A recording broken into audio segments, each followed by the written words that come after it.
Banter Ki. Minuman keras bisa mendorong penyalahgunaan narkoba. Terima kasih. Jadi kalau menurut saya sebenarnya tidak juga, tapi kebanyakan awal dorongan untuk menggunakan nafsa itu berawal dari yang paling ringan, yaitu biasanya rokok. Nanti rokok ke miras, setelah itu minum. Ya, itu. Dan yang kedua tergantung juga sama orangnya lagi. Kadang ada juga yang peminum pun dia tidak merokok tapi juga minum juga ada, kan gitu. Kemudian seorang pemakai narkoba atau nafsa tujuannya fokusnya menggunakan itu tanpa menggunakan yang lain, misalnya dia juga tidak merokok, dia juga tidak minum minuman keras. Jadi untuk apa ya, indikator penilaiannya itu kalau menurut saya itu belum bisa dijadikan satu apa ya, patokan kalau arahnya narkoba itu pasti awalnya minuman keras. Beberapa kasus mengatakan alasan seorang bercandu karena memiliki banyak aktivitas dan narkoba sebagai semacam obat kuat. Apakah benar narkoba memberikan efek penenangan? Ya, terima kasih. Karena saya sendiri juga istilahnya bukan seorang yang memang mendalami di bidang hal tersebut, tapi menurut kacamata saya secara pribadi itu sebenarnya hanya semacam kayak apa ya, istilahnya itu ini kayak doping yang awalnya dari teman-teman, kamu pakai ini loh nanti, padahal sebenarnya itu juga nggak juga sih, kan gitu. Ya, kalau memang itu arahnya untuk sebagai penyemangat, dan kan masih banyak makanan yang bergizi, obat-obatan yang bervitamin, kan gitu. Ya, jadi itu lebih mengarah pada istilahnya semacam kayak apa ya, mengarah ke pengen menunjukkan ini loh saya, ini loh gue pakai ini tuh, nah seperti ini, padahal sebenarnya enggak juga. Loh. Kak Sigit, faktor apa saja yang mendukung seseorang menggunakan nafsu? Ya, jadi yang utama ini adalah sebelum kita berbicara tentang lingkungan atau pertemanan, itu utamanya itu adalah dirinya sendiri. Ya, jadi pribadinya. Ya, jadi pribadi orang itu, kalau orangnya itu memang memiliki prinsip yang kuat, ya, itu pasti dia tidak akan mudah terpengaruh. Ya, itu, jadi pertama itu adalah prinsip utamanya pribadi. Orang yang kedua faktor lingkungan. Ya, jadi faktor lingkungan itu juga menjadi faktor penentu.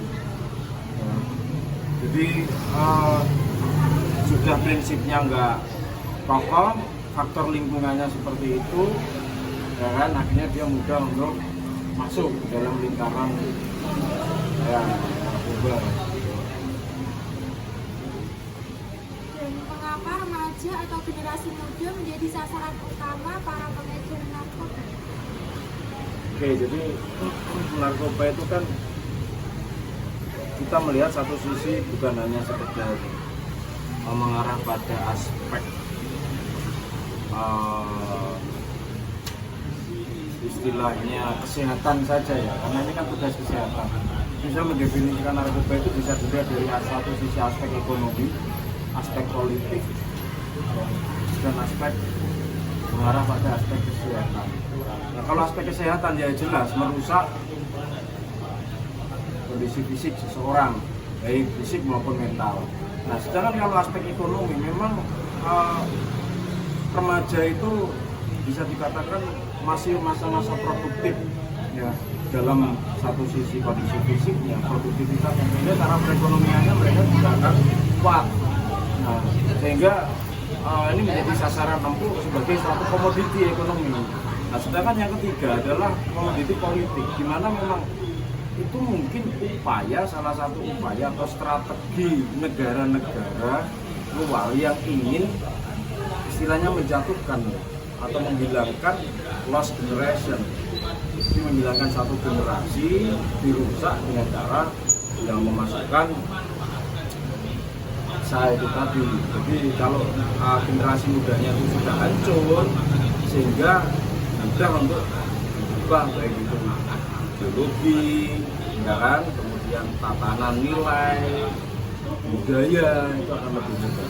Jadi itu.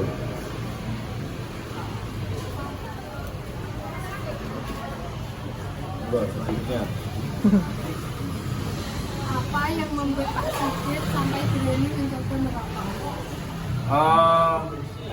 Waktu itu memang awalnya coba-coba ya, jadi memang ya namanya anak ya, jadi saya ngerokok itu SMA, ngajak ke SMA itu kelas 11 waktu itu saya merokok ya, awalnya ya coba-coba.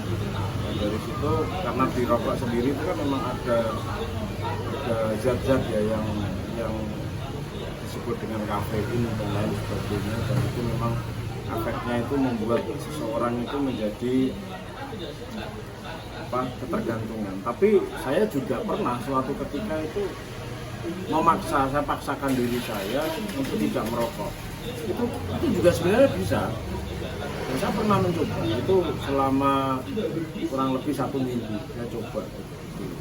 Tidak bisa berhenti. Berarti semuanya yang utama di sini adalah niat seseorang. Jadi prinsip dalam diri seseorang.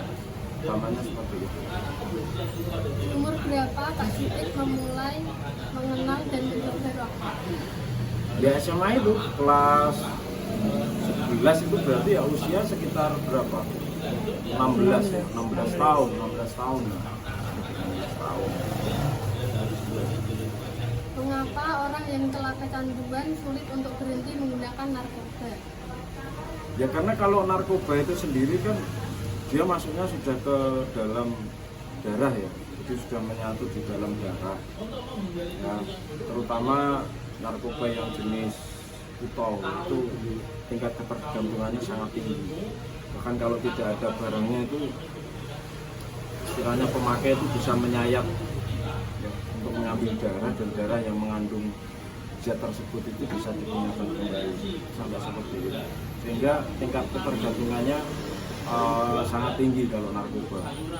Menurut Pak Sigit, apakah ada pengobatan yang efektif untuk mengatasi ketergantungan narkoba? Ya, pengobatan yang efektif itu sebenarnya ya memang pertama itu niat dalam diri seseorang, jadi dalam diri seseorang itu kemudian diterapi dengan usaha-usaha dari luar, misalnya dengan terapi medis maupun non medis ya. Yang utama biasanya diajak untuk semakin mendekatkan diri sama Tuhan, sama Allah Subhanahu wa Ta'ala, berzikir, kemudian diajak untuk melakukan hal-hal yang sifatnya positif, misalnya berolahraga, berrekreasi, melihat hal-hal yang baru misalnya, sehingga termotivasi untuk ya minimal step by step bisa. Tapi ya nggak semudah itu sebenarnya. Memang kalau iya gitu. Sambung Pak, terima kasih. Oke.